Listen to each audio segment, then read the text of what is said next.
Most financial decisions feel reversible when you make them. That's why they're easy to live with. You tell yourself you can adjust later. You can refinance. You can change course. You can fix it if it doesn't work out. For most of adult life, that belief is mostly true. Time absorbs mistakes. Income can recover. Options reopen. But after 60, one category of decision quietly changes character. It stops being flexible. It stops being neutral. And once it's made, it becomes very difficult to undo. The dangerous part is that this decision rarely feels risky. In fact, it usually feels responsible. People make it with good intentions, with calm reasoning, often with professional advice, and only later do they realize what they gave up. The decision is not about investing. It's not about spending. It's not about one specific product. It's about locking your financial structure into a form that assumes life will stay predictable. Before 60, predictability is a convenience. After 60, it becomes an assumption with consequences. Most people don't notice when they cross this line because nothing dramatic happens at first. Bills get paid. Life continues. The plan appears to work. That's why this decision is so common. It is not punished immediately. It is punished slowly. The first thing that changes after 60 is not money. It's reversibility. Banks become more cautious. Income becomes more fixed. Time horizons shrink, whether people acknowledge it or not. What once could be adjusted with effort now requires permission. What once was inconvenient now becomes structural. This is where the mistake begins to show. Many people, approaching or entering retirement, want an aim to simplify everything at once. They want fewer moving parts, fewer decisions, more calm. That instinct makes sense, but simplification can mean two very different things. One kind of simplification increases flexibility. The other kind removes it. The problem is that they look similar on the surface. Lower payments feel simpler. Fewer accounts feel simpler. Longer timelines feel easier. But ease today is not the same as freedom tomorrow. The decision that becomes hard to undo after 60 is committing to long, rigid financial structures in exchange for short-term comfort. This often shows up as extending debt instead of finishing it, or locking money away in ways that reduce access, or choosing predictability over optionality. Each of these choices feels sensible on its own.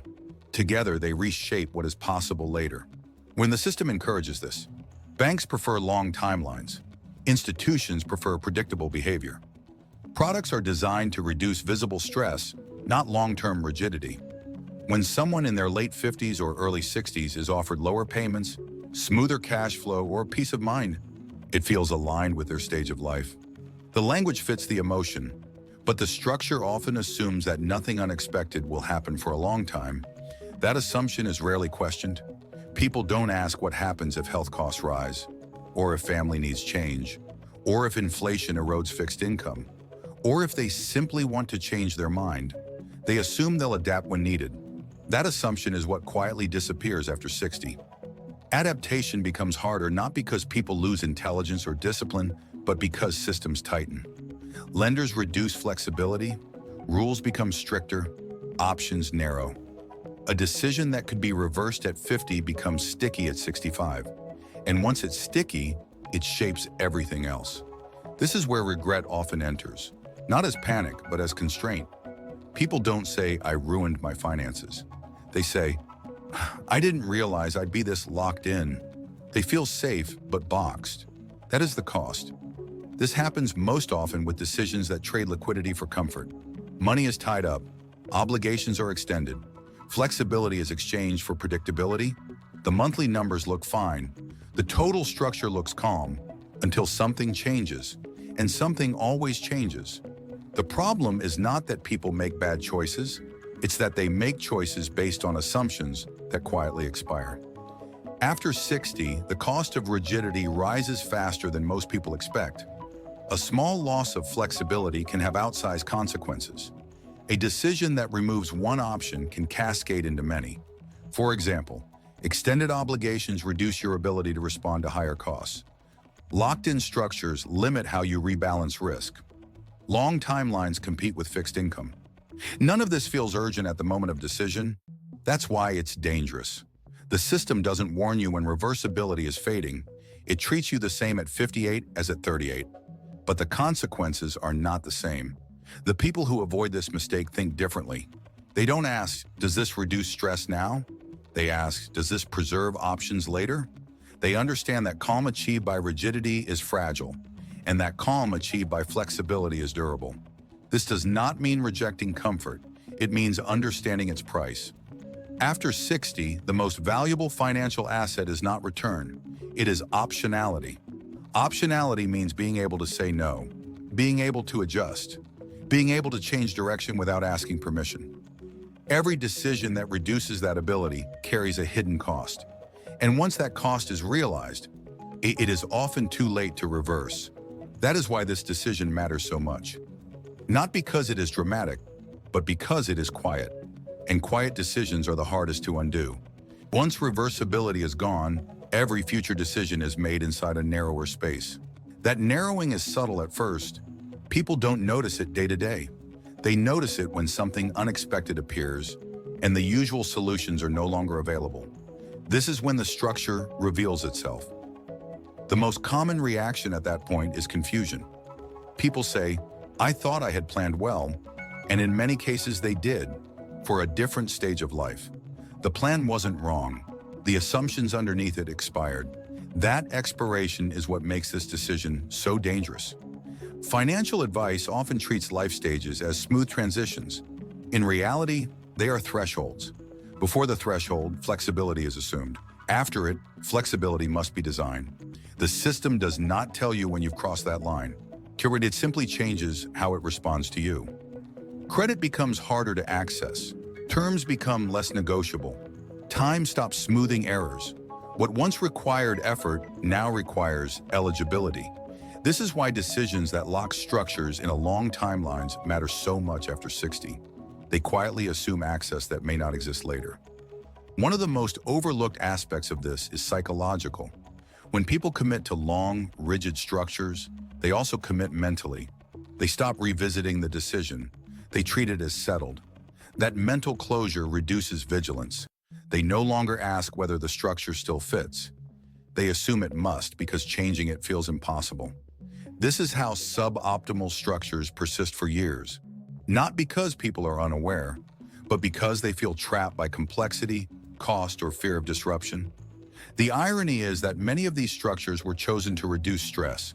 They succeed at that, initially, but stress removed from the present often reappears later, amplified by reduced options. This is especially true when health enters the picture. Health does not ask whether your finances are convenient. It demands liquidity, it demands flexibility, it demands quick decisions. Structures built for calm monthly flow are often poorly suited for sudden needs. The same is true for family dynamics. Supporting adult children, helping grandchildren, responding to crises. Rigid structures turn these moments into trade-offs instead of choices. People find themselves choosing between obligations instead of responding freely. That is the real cost. Not the interest paid, not the return missed, but the loss of agency. Agency is easy to take for granted until it's constrained. After 60, agency becomes the most valuable financial outcome. Yet very few financial conversations frame decisions around it. They frame them around affordability, around simplicity, around peace of mind, all important, all incomplete. Peace of mind that depends on nothing changing is fragile. Peace of mind that comes from adaptability is resilient. The people who age into financial calm tend to do a few things differently. They resist locking themselves into long obligations late in life. They accept slightly higher effort now to preserve freedom later. They prioritize structures that can bend. They also revisit decisions more often. They treat financial plans as living systems, not final answers. This mindset matters because it keeps options visible. Visibility changes behavior. When options are visible, people act deliberately. When options disappear, people act reactively. The decision that becomes hard to undo after 60 is often invisible at the moment it's made. It feels like a step toward stability. It feels like progress. It feels like adulthood completed. That feeling is powerful, but completion is not the goal. Adaptation is. The danger is not debt or structure or commitment. The danger is permanence assumed too early. After 60, permanence has weight. Every year matters more. Every obligation competes more directly with lived experience. This is why the same decision can be harmless at 45 and harmful at 65. The system does not differentiate, you must. That differentiation does not require perfection, it requires awareness. Before committing to any long-term structure later in life, there is one question that changes everything. If I needed to change this in 5 years, how hard would it be? Not theoretically, practically. Would it require approval? Would it require income verification? Would it require favorable markets? If the answer is yes, the structure deserves scrutiny. There is another question that is just as important, and it is rarely asked. If this decision reduced my flexibility by 10%, would I even notice right away? Most people wouldn't. That is why these structures are dangerous. They do not remove freedom all at once. They reduce it gradually, quietly, and legally. And because the reduction is slow, people adapt to it without realizing what they've lost. This is not about fear, it is about realism. Life after 60 is not static. It is unpredictable in different ways. Plans that assume predictability fail quietly. Plans that assume change survive. This is why flexibility must be protected deliberately. It does not appear automatically. It is often traded away in small, reasonable steps. Each step feels harmless.